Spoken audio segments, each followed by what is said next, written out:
let's just settle into a nice, comfortable seated posture. And you might just have Vajrasattva there. Nice to see you all. And have your feet down flat on the floor if you are sitting at your desk, about a hip's width apart. So really try and feel the ground in your feet, particularly now as we're moving to summer. So there's more, you're probably walking around your house more in bare feet. I don't know if anyone's living near a lake or the ocean. So take as much opportunity as you can to walk around in sand. It's really good for your feet. So believe it or not, the feet affect the hips and on and up. So we want to take care of them. And we usually just take our feet for granted until one day they're not. Something like a little toe hurts, and then all of a sudden you start walking differently because you're trying to protect this hurt toe. And then what happens is then all of a sudden your hip's out. So it's really important to try and feel all those, the sole of the foot.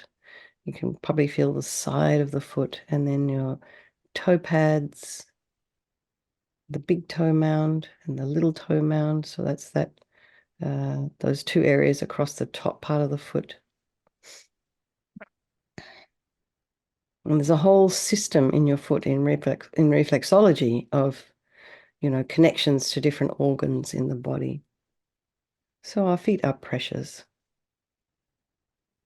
So feel them and feel some gratitude towards your feet. And then align your shoulders with your hips. And imagine your spine is a string of pearls of light, that stretches from the base all the way up through the crown of the head and beyond. And just lengthen your spine. Take a nice deep breath.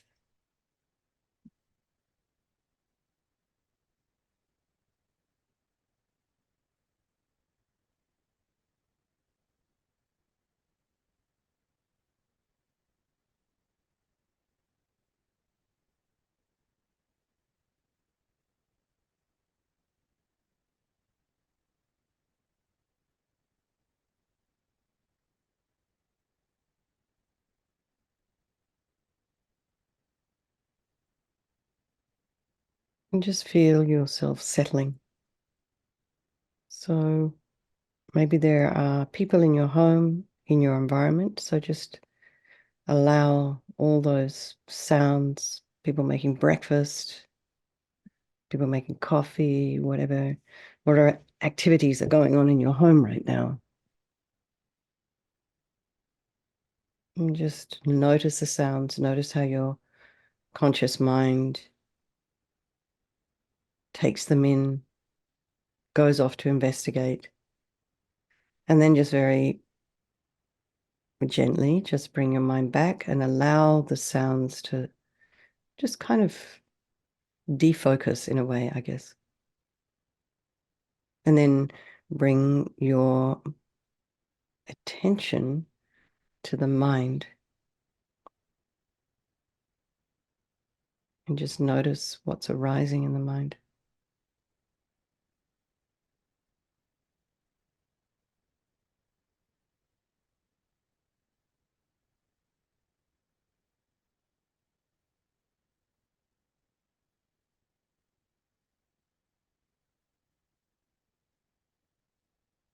And try and put some space in between the thoughts, allowing those thoughts to be there.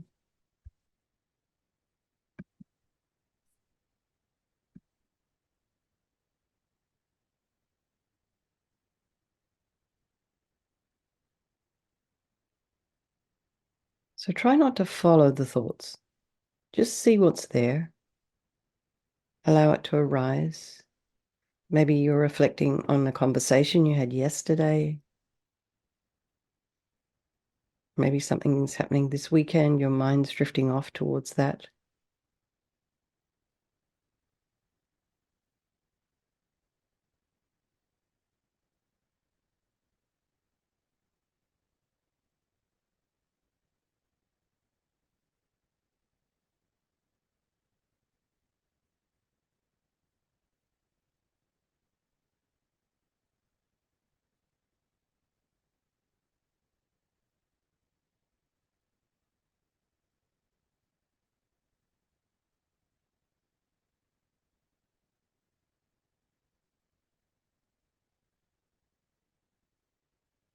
And then try not to criticize what's going on in the mind.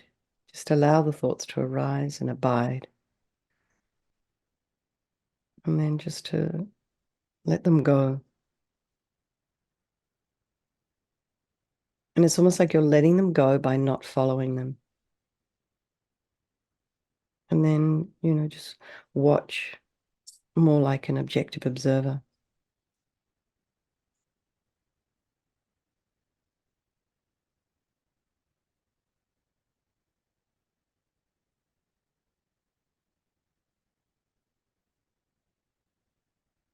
And then bring to mind all the people of your life. So you can start with your loved ones. Well, maybe just one loved one.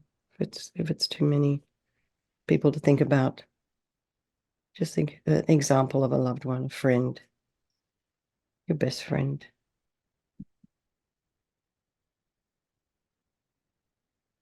And then your strangers.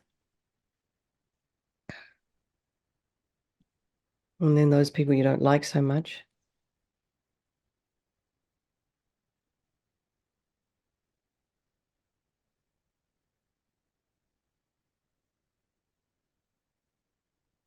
And then just know that they can all change place at any time.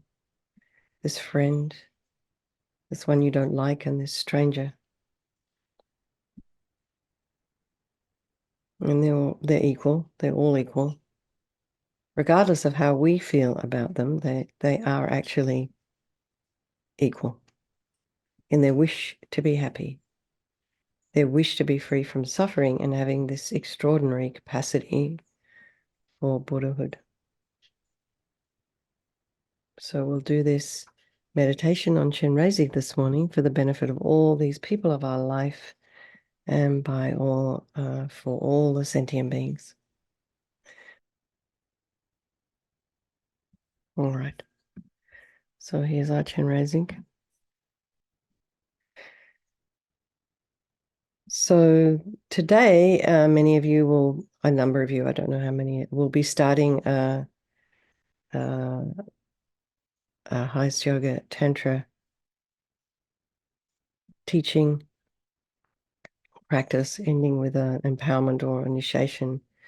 So one thing that is very, very important about these initiations is, in a way, imagining the deity, but then also imagining the deity your teacher in the aspect of the deity.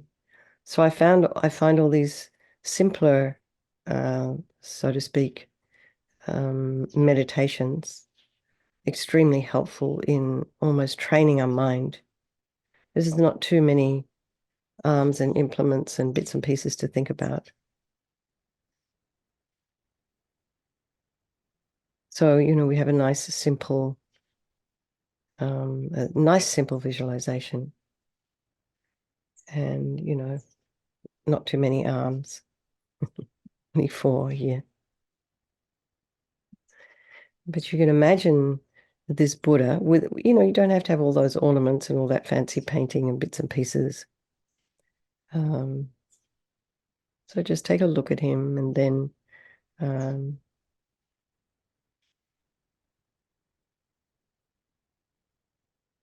get a sort of an imprint of the image in your mind. And so visualization is not easy for everyone. Not everyone is comfortable with visualizing. Not everyone has that entirely available to them. But we can train ourselves, it's not impossible, even as we're older.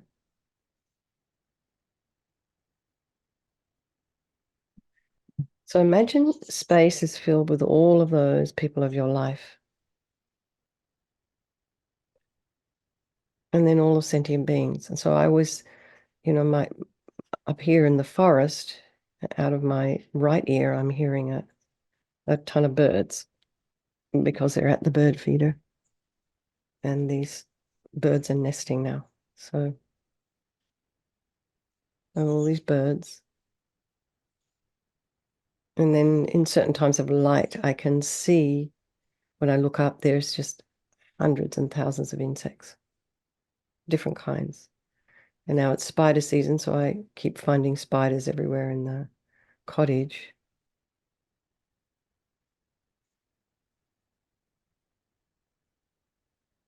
So there are sentient beings everywhere, under our feet, under the earth, all those cicadas or locusts, I don't know how they call them here, 17 years under the ground. Can you imagine?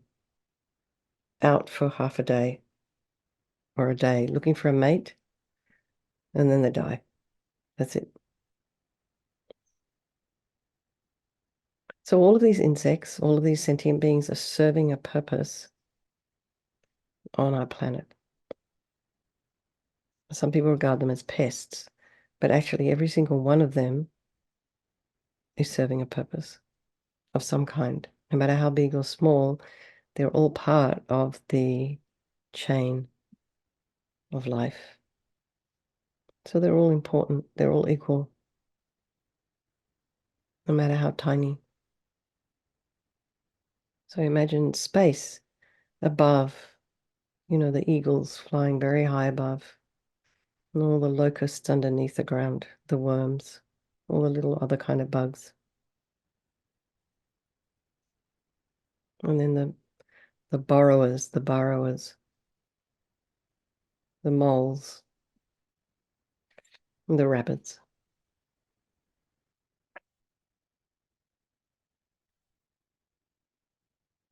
So imagine your family members and others are beside you, your friends behind you, and the people who don't get along with in front of you, eyeball to eyeball. So contemplate all the suffering of these beings. First of all, you can think of the suffering maybe of your loved ones. So perhaps your parents, but if your parents aren't your loved ones, maybe your loved ones. But it's kind of easier. People who are close to you, think of how they might be suffering and open your heart to the physical and psychological problems they are experiencing, and think that just like you, they want to be free from suffering, and how wonderful it would be if they were free and could enjoy the peace and bliss of enlightenment.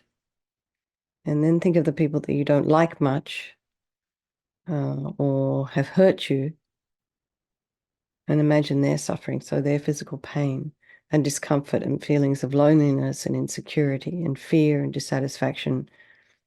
And just like you, they don't want problems, but they have no choice. As long as the mind is confused and ignorant of reality, it cannot find peace.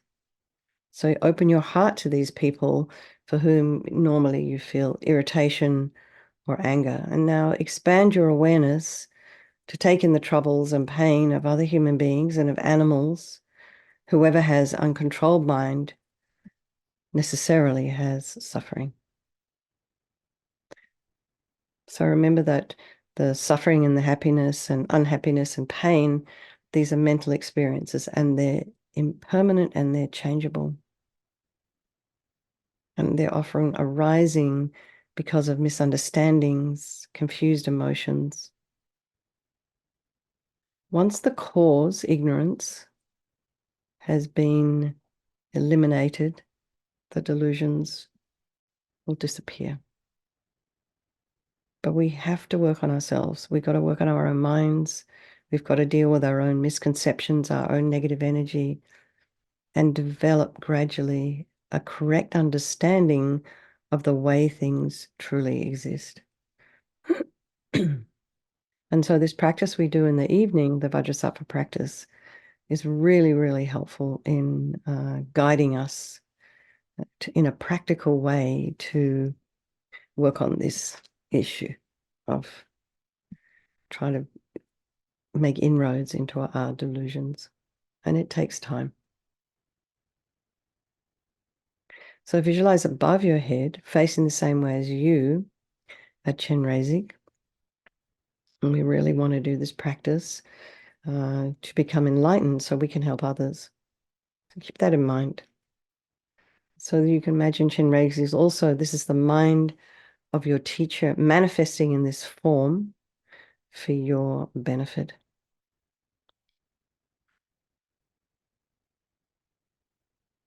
As this, you can imagine this is the manifestation of pure unobstructed compassion, love, wisdom. His body is made of this beautiful white light, transparent and radiant. So really try and feel the living presence of this Buddha on the crown of your head.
So just imagine now he has this beautiful, peaceful, smiling face. He's radiating love to you and all those people of your life, all the people, so all the beings surrounding you, all the beings under the earth, all the beings above you.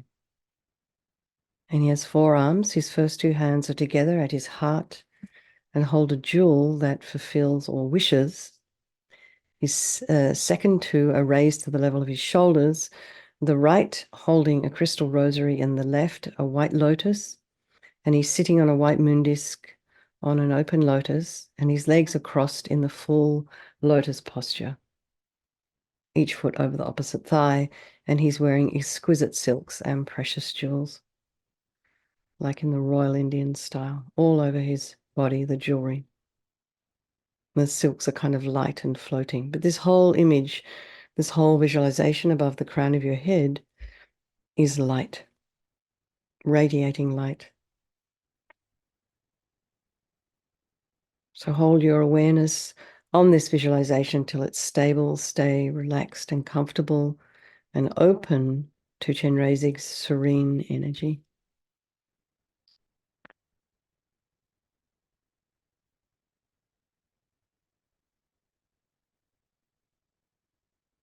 And make a prayer from your heart to overcome your misconceptions and negative energy and to develop pure love and compassion for all beings.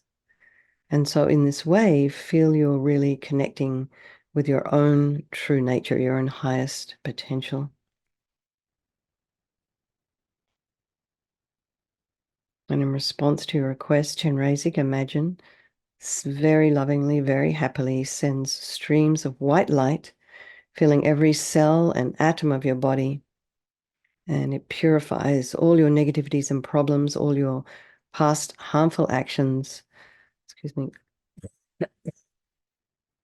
and your potential to give harm in the future. And just recite Chenrezig's mantra as we do this. Om Mani Padme Hum. Om Mani Padme Hum. Om Mani Padme Hum. Om Mani Padme Hum. Om Mani Padme Hum. Om Mani Padme Hum. Om Mani Padme Hum. Om Mani Padme Hum. Om Mani Padme Hum. Om Mani Padme Hum. Om Mani Padme Hum. Om Mani Padme Hum. Om Mani Padme Hum. Om Mani Padme Hum. Om Mani Padme Hum.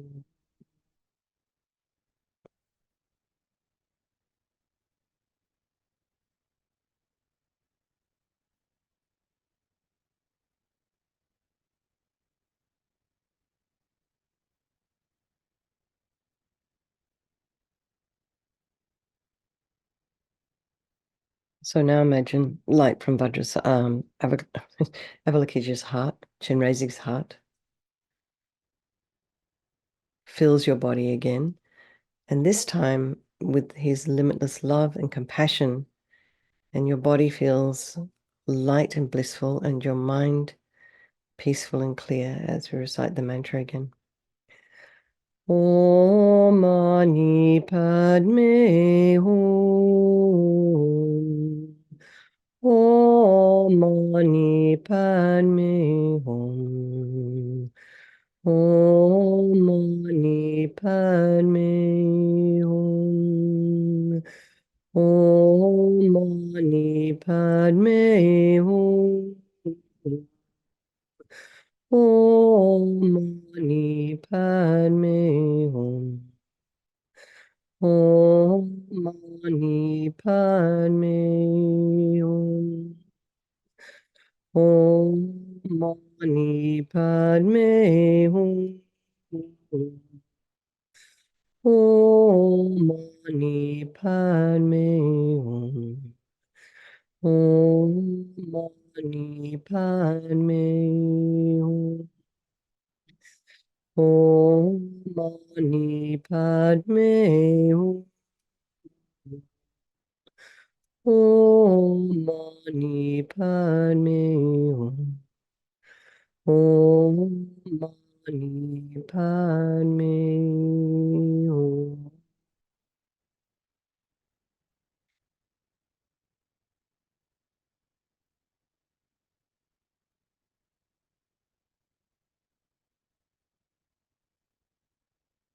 Now imagine Chenrezig above the crown of your head in the mind of your teacher dissolving into white light. And this flows down through the crown of your head and reaches your heart chakra, and your mind merges indistinguishably with Chenrezig's mind, and you experience complete tranquility and bliss. So hold this feeling as long as possible, and whenever your usual sense of I starts to arise, an I that is bored or restless or hungry, wants to make breakfast or lunch or dinner, or got the next thing to move on to, an email to write, or something important, just whatever is going on, think that this is not your true self.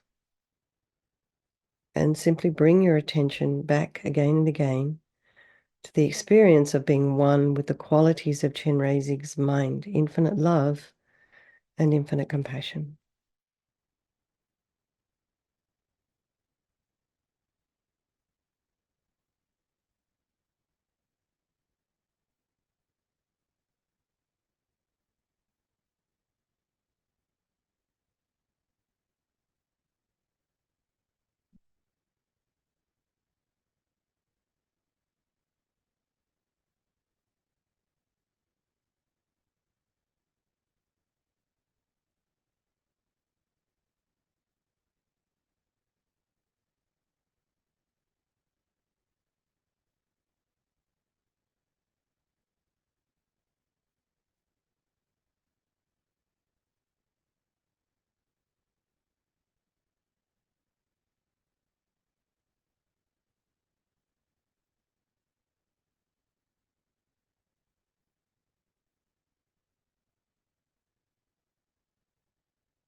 So let's just dedicate all the positive energy we've created doing this practice to the happiness of all the sentient beings in all the different universes. And lots of love, everyone. And I'm trying to stop sharing here. Not seem to happening. All right, there we go. All right. No problem, Karen. And lots of love to everybody. Thank you, Shayla, so much for jumping in. Really appreciate it. Mary was on her way to the airport when I messaged her, and she got a hold of Shayla, and Shayla turned up. So thank you, Shayla. Well done. All right, everybody. Lots of love. Hello, Black Cat. I can see you behind there.